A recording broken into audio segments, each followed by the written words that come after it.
Hello guys, എല്ലാവർക്കും സുഖമാണെന്ന് വിചാരിക്കുന്നു. അപ്പോൾ ഇന്നത്തെ വീഡിയോ എന്താണെന്ന് വെച്ചിട്ടുണ്ടെങ്കിൽ ഇന്നത്തെ സിസ്റ്റർ പുതിയ വണ്ടി മേടിച്ച്.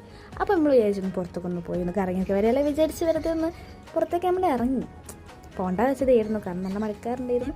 പക്ഷെ എന്നാലും ഞങ്ങളൊന്ന് നോക്കാണ്ട് ഞങ്ങളങ്ങോട്ട് ഇറങ്ങി. അങ്ങനെ മഴക്കാരൻ ഞങ്ങൾ നോക്കാണ്ട് നേരെ ഞങ്ങൾ ബീച്ചിലെത്തി ഗൈസ്. ബീച്ചിലെത്തിയപ്പോൾ ഇവർ ഫുൾ കളിയായിട്ടോ.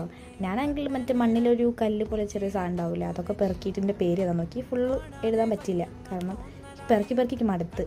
അങ്ങനെ ഞങ്ങൾ അവിടുന്ന് കൂന്തൽ മേടിച്ച് കൂന്തൽ ഫ്രൈയും പിന്നെ അതേപോലെ തന്നെ കല്ലുമ്മക്കായും നല്ല എരുണ്ടായിരുന്നു കേട്ടോ. സത്യം പറഞ്ഞാൽ കൂന്തൽ ഫ്രൈ അങ്ങനെ ബ്രോസ്റ്റ് കഴിക്കാൻ വേണ്ടി ഞങ്ങൾ വിചാരിച്ചിട്ടോ. അപ്പോൾ ഇവിടെ അടുത്തിപ്പോൾ കോഴിക്കോട് ബീച്ചിൻ്റെ അടുത്തിപ്പോൾ ഇവിടെ അപ്പോൾ ബ്രോസ്റ്റ് കഴിക്കാൻ പറ്റിയ നല്ല സ്ഥലം നോക്കിയപ്പോൾ ഈ സ്ഥലം കാണണം കേട്ടോ. അപ്പോൾ ഞങ്ങൾ നേരെ ഞങ്ങൾ എമ്മിയിലേക്ക് വിട്ട് എമ്മിയിലെത്തിയപ്പോൾ തന്നെ ഞങ്ങൾ വേഗം കയ്യൊക്കെ കാരണം ബീച്ചിലൊക്കെ പോയതല്ലേ, ഫുള്ളും മണ്ണിൽ വാരി കളിക്കിയിരുന്നല്ലോ. അങ്ങനെ അവിടെ നിന്ന് ഞങ്ങൾ മെനു കാർഡൊക്കെ തന്ന് ഞങ്ങളതൊക്കെ നോക്കി എന്തൊക്കെ വേണ്ട നല്ല കാര്യങ്ങളൊക്കെ പറഞ്ഞ് അങ്ങനെ ഞങ്ങൾ വെറുതെ പോസ്റ്റ് അടിച്ച് കുറയാനായിരുന്നു കേട്ടോ.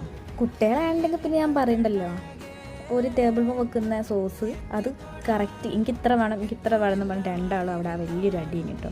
അങ്ങനെ ആദ്യമൊക്കെ കഴിഞ്ഞതിൻ്റെ ശേഷമാണ് ഫുഡ് വരുന്നത്. ഫുഡ് വന്ന് ഞങ്ങളതൊക്കെ എടുത്ത് ഓരോരുത്തർക്ക് ഓരോ പ്ലേറ്റിലൊക്കെ പെപ്സീൻ്റെ ഗ്ലാസ്സിൽ 7 Up. ഞാൻ പിന്നെ തീറ്റ തുടങ്ങി ഗൈസ്. എനിക്ക് ഭയങ്കര ഇഷ്ടമുള്ള കാര്യമാണ് ഈ തിന്നാന്നുള്ള കാര്യം. അതിപ്പോൾ എനിക്കെന്നല്ല, എല്ലാവർക്കും അങ്ങനെ തന്നെ ആണല്ലോ. എല്ലാ മനുഷ്യരും ഒരേപോലെ തന്നെ ആണല്ലോ തിന്നുന്ന കാര്യത്തിൽ മാത്രം. അങ്ങനെ നേരെ ഞങ്ങൾ താഴത്തേക്ക് പോയി ബില്ലൊക്കെ ചെയ്ത്. ബില്ല് ചെയ്യുന്ന സ്ഥലത്തൊക്കെ കുട്ടികൾക്ക് ഇരിക്കാൻ പറ്റിയ നല്ല സ്ഥലമുണ്ട് കേട്ടോ. കുട്ടിക്കെന്നല്ല എല്ലാവർക്കും ഇരിക്കാം കേട്ടോ. അങ്ങനെ ഞങ്ങൾ നേരെ വീട്ടിലേക്ക് പോവാണ് ഗൈസ്. ഞങ്ങൾ അതിനുള്ളിലായതുകൊണ്ട് പുറത്ത് മഴ പെയ്ത് അറിഞ്ഞില്ല ഗൈസ്.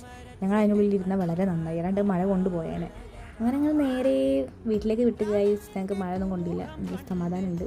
എപ്പോഴും നമുക്ക് അടുത്ത വീട്ടിൽ കാണാം. Okay, by.